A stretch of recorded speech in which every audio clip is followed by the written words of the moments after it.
Hello students, मैं हूं Zubair Saifi and I welcome you to my YouTube channel Orator institute of English. So TGT PGT आ रहा है भाई। अगस्त में नहीं होगा, ये बात तो तय है।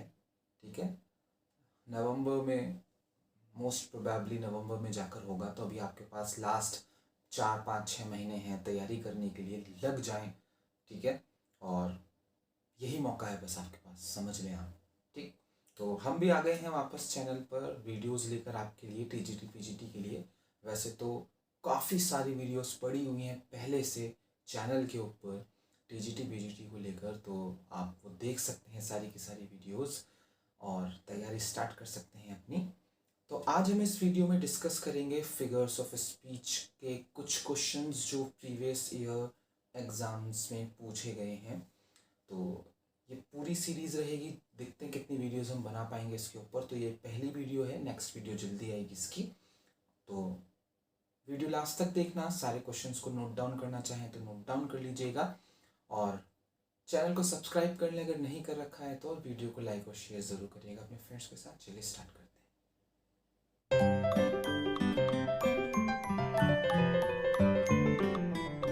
What is the device called by which non-human and non-living nature is credited with human emotion?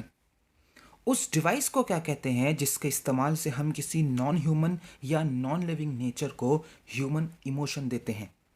Answer है इसका पैथेटिक फैलेसी, यानी कि ए। जी हाँ, पैथेटिक फैलेसी एक ऐसी डिवाइस है जिससे हम किसी नॉन ह्यूमन या नॉन लिविंग चीज़ को इंसानी इमोशंस दे देते हैं। इसका इस्तेमाल हम आर्ट और लिटरेचर यानी कला और साहित्य में करते हैं। The act of describing animals and things as having human feelings, यानी पशुओं और वस्तुओं को मानवीय भावनाओं से युक्त दिखाना, इसी को पैथेटिक फैलेसी कहा जाता है। आगे बढ़ते हैं।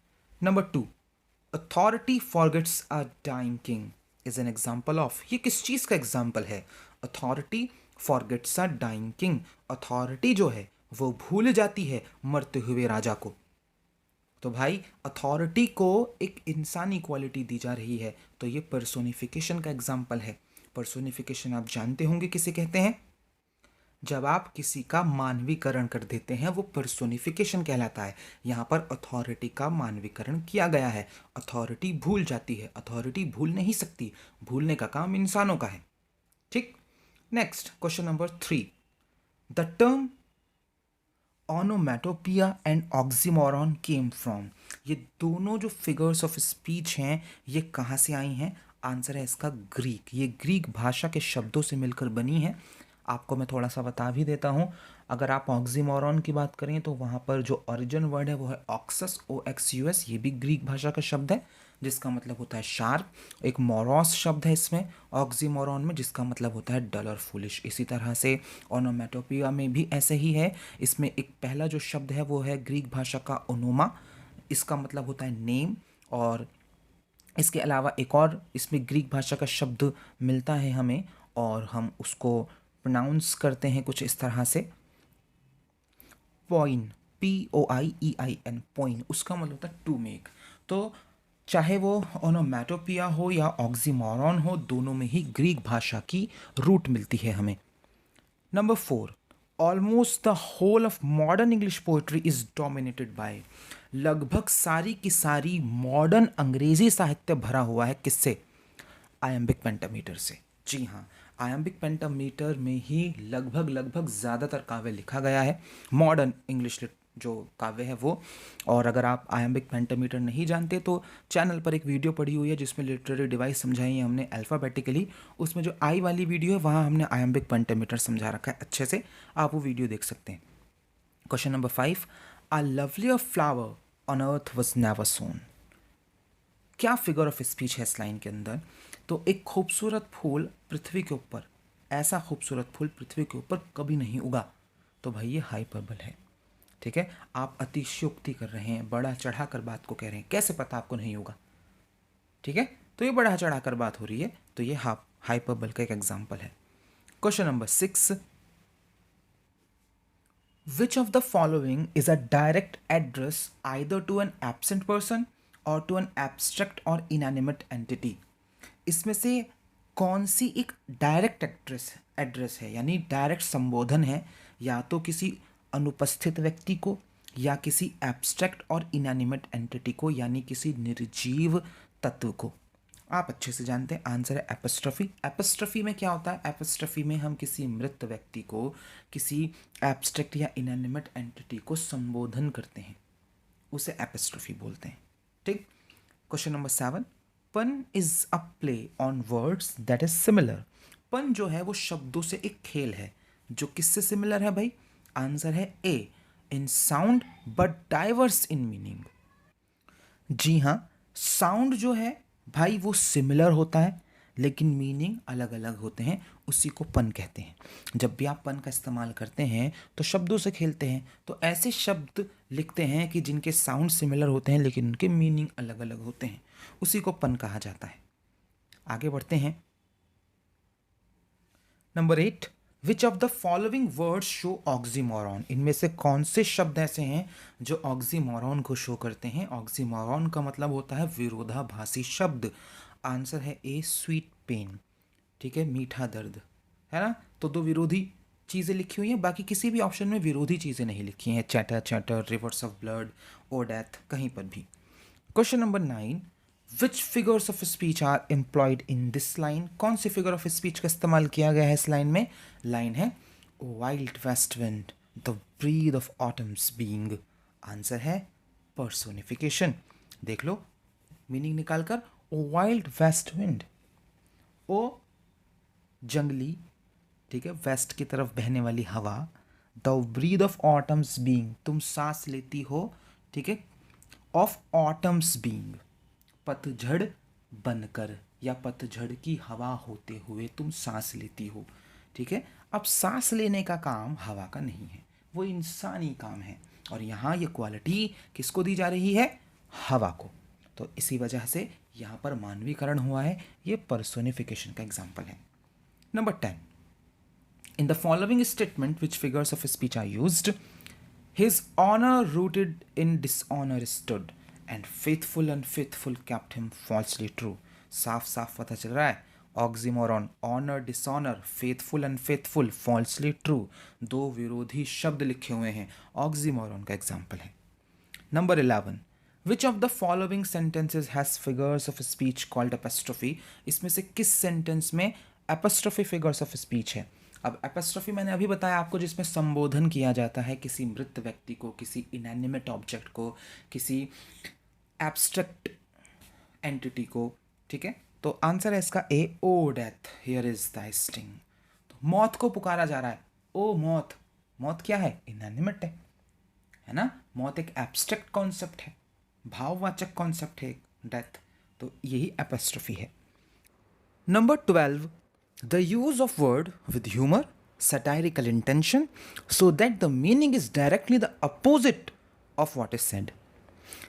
ऐसे शब्दों का इस्तेमाल जिसमें आप ह्यूमर यानी कि मजाक कर रहे हो, सटायरिकल इंटेंशन हो यानी व्यंग करना चाह रहे हो आप, लेकिन कर क्यों रहे हैं? ताकि the meaning is directly the opposite, कहे गए शब्दों का मीनिंग बिल्कुल उल्टा हो जो कुछ आपने कहा है।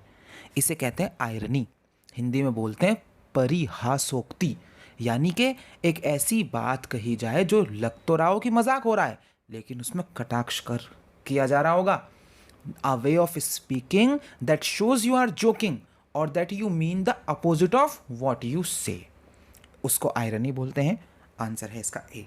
Number 13, what is the literary man or a writer of literary works termed as। भैया उस आदमी को क्या कहते हैं जो लिखता है, ठीक है, जो राइटर है, लिटरेरी रचनाएं रचता है, उसे क्या कहते हैं? तो इसका जो आंसर है वो है ए, literature.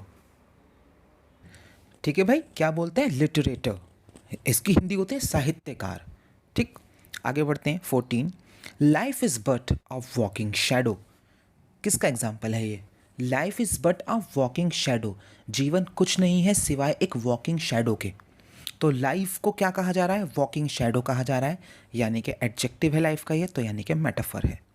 15, the snakes are hissing and the bees are buzzing. ये तो बहुत ही कॉमन एग्जाम्पल है और आप जानते हैं किसका एग्जाम्पल है? ये एग्जाम्पल है ओनोमैटोपिया का। ठीक है, क्योंकि इसमें साउंड आ रहा है, हिस, बज। ठीक है। Number 16, a lie has no legs, झूठ के पाँव नहीं होते। सो साफ साफ पता लग रहा है पर्सोनिफिकेशन है, झूठ के पाँव नहीं होते। तो झूठ को पाँव दिए जा रहे हैं या नहीं दिए जा रहे हैं, तो पाँव तो भैया इंसानों के होते हैं। तो ये किसका एग्जाम्पल है? पर्सोनिफिकेशन का मानवीकरण किया जा रहा है। क्वेश्चन नंबर 17, ओनोमैटोपिया मीन्स, ये तो बहुत आसान है, A echoing of sense by the sound shape size और मूवमेंट। जब आप आवाज़ से पता लगा लें किसी के साउंड शेप साइज और मूवमेंट के बारे में। 18, Socratic irony is retention to. आपसे पूछा जा रहा है कि सोक्रेटिक आयरनी क्या होता है। सोक्रेटिक आयरनी में क्या होता है भाई? आंसर है A ignorance in place of knowledge. आप अपने ज्ञान के स्थान पर इग्नोरेंस को शो करते हैं। अब ये सोक्रेटिक आयरनी क्या बला है भाई? Socratic irony is when you pretend to be ignorant to expose the ignorance और inconsistency of someone else. Socratic irony तब होती है जब आप बेवकूफ़ होने की एक्टिंग करते हैं, सिर्फ दूसरे की बेवकूफ़ी को उजागर करने के मकसद से। उसे सोक्रेटिक आयरनी बोलते हैं। 19, लव इज़ ब्लाइंड, प्यार अंधा होता है। क्या है भाई? ये पर्सोनिफिकेशन है। अंधा होना इंसानी गुण है, प्यार एक एब्स्ट्रैक्ट कॉन्सेप्ट है, उसको अंधा बताया जा रहा है, मानवीकरण हो रहा है उसका। Number 20, how happy is he here, वो यहाँ ये कितना खुश है। तो क्या है भाई ये है alliteration. How happy is he here, H H H H, alliteration है। एलिट्रेशन यानी कि repetition. 21, the wish is the father to be, sorry, the wish is father to the thought. क्या है भाई? The wish is father to the thought. जो wish है, wish तो जानते हैं आप, मैं विश करता हूं कि मैं अमीर आदमी बन जाऊं, है ना। ये जो विश है वो पिता है किसकी? थॉट की, विचार की। तो यहां हम विश एक एब्स्ट्रैक्ट कॉन्सेप्ट को पिता बता रहे हैं, फिर से मानवीकरण कर रहे हैं हम। ए आंसर है personification. 22, break break break on the cold grey stones, उसी बड़ी फेमस लाइन है, लॉर्ड टेनिसन की पोयम है ये, ब्रेक ब्रेक ब्रेक, वहाँ से है और बड़ी बार एग्जाम में आ चुकी है। तो भाई किस चीज़ का उदाहरण है ये आपको बताना है। तो यहाँ समुंदर को पुकारा जा रहा है, ओ सी, एपोस्ट्रोफी का साइन भी दिख रहा है आपको, तो ये एपोस्ट्रोफी का उदाहरण है। जब आप किसी इनएनिमेट ऑब्जेक्ट को संबोधित करते हैं तो वहाँ एपोस्ट्रोफी होता है। 23, I loved Ophelia, 40,000 brothers could not with all their quantity of love make up the sum। क्या कह रहे हैं भाई? मैंने ऑफिलिया से प्यार किया था, ठीक है, 40,000 भाइयों का प्यार भी मेरे प्यार की क्वांटिटी का जोड़ नहीं कर सकता। अब ये लाइन भाई हाइपरबल का उदाहरण है, अतिशयोक्ति है बहुत ज़्यादा, है ना। अच्छा, ये लाइन कब होती है? आपने पढ़ा होगा हैमलेट। तो जब हैमलेट आता है और उसे पता लगता है कि ऑफिलिया जो है मर गई है, उसका फ्यूनरल हो रहा होता है, तो उसका जो भाई है ऑफिलिया का, तो वो कहता है कि भाई तेरी वजह से मेरी बहन मर गई, ठीक है।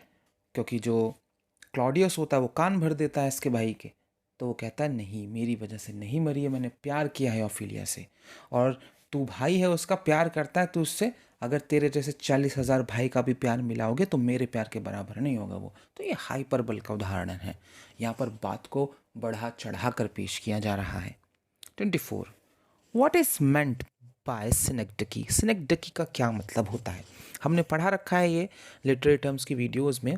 और क्या मीनिंग होता है इसका? A part of something use to signify the whole. जब आप किसी एक पूरी वस्तु में से किसी एक हिस्से का इस्तेमाल करते हैं उस पूरी वस्तु को दर्शाने के लिए, तो वो क्या कहलाता है? सिनेक्डकी कहलाता है, ठीक है। जैसे हैंड का इस्तेमाल करूं मैं पूरे इंसान की बात करने के लिए, ठीक है। तो हाथ जो है वो इंसानी शरीर का हिस्सा है सिर्फ, लेकिन किसी लाइन में, किसी पोयम में कहीं पर हाथ का इस्तेमाल पूरी बॉडी को दर्शाने के लिए हुआ हो, तो वो सिनेक्डकी का एग्जाम्पल होता है।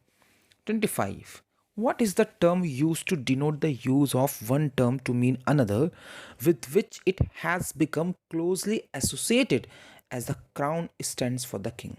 तो भाई सिनेक्डकी के साथ मैटरनिमी भी आपको पढ़नी चाहिए हमेशा। मैटरनिमी में क्या होता है भाई? एक टर्म जिसका इस्तेमाल करते हैं denote the use of one term, किसी एक टर्म का इस्तेमाल करने के लिए, उसको डिनोट करने के लिए, दर्शाने के लिए, टू मीन अनदर, लेकिन उसका मतलब कुछ और होता है, with which it has become closely associated, और उससे वो उसका बहुत करीबी संबंध होता है। आसान शब्दों में समझाता हूँ, ये तो परी डेफिनेशन वाली भाषा सी हो गई। देखो भाई, आंसर इसका मैटरनमी है। मैटरनमी होता क्या है? मैटरनमी होता है जब आप किसी एक पर्टिकुलर चीज़ से, ठीक है, किसी दूसरी चीज़ को दर्शा रहे हों, लेकिन वो जो चीज़ है, जो वर्ड है, वो उस दूसरी चीज़ से क्लोजली एसोसिएटेड होता है, जुड़ा हुआ होता है। अब जैसे मैंने अभी आपको एक एग्जांपल दिया कि मैं हैंड का इस्तेमाल पूरे इंसानी शरीर के लिए कर दूं, तो वो तो सिनेक्टकी है, समझ रहे हैं आप। लेकिन अगर मैं ग्लव्स का इस्तेमाल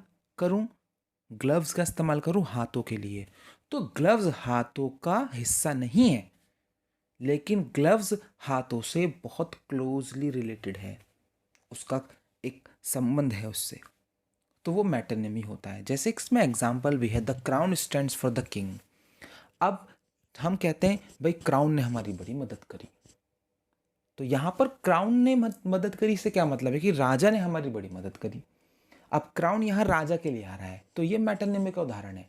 अब आप देखेंगे क्राउन जो है राजा का हिस्सा नहीं है, लेकिन क्राउन राजा से संबंध रखता है, वो उससे संबंध रखता है, क्लोजली एसोसिएटेड है, ठीक है। सिनेक्डकी में वो जो चीज़ होती है, जो वर्ड होता है, वो होल का ही पार्ट होता है, उसी वस्तु का पार्ट होता है। ये फर्क होता है बस इन दोनों में। सो आई होप कि आपको ये क्वेश्चन समझ में आ गए हैं। मिलते हैं नेक्स्ट वीडियो में जल्दी ही। टीजीटी का बैच चल रहा है, बैचेस चल रहे हैं टीजीटी के ऑनलाइन। अगर आपको ज्वाइन करना है, डिटेल्स चाहिए, तो व्हाट्सएप पर कांटेक्ट कर लें। व्हाट्सएप नंबर ये लिखा है यहाँ पर। इसके अलावा टीजीटी और पीजीटी दोनों के लिए ग्रामर का बैच है। ग्रामर बहुत अहम रोल निभाती है एग्ज़ाम में, तो अगर आपको वो बैच ज्वाइन करना है तो उसके लिए भी आप व्हाट्सएप पर कांटेक्ट कर सकते हैं। मिलते हैं नेक्स्ट वीडियो में बहुत जल्द।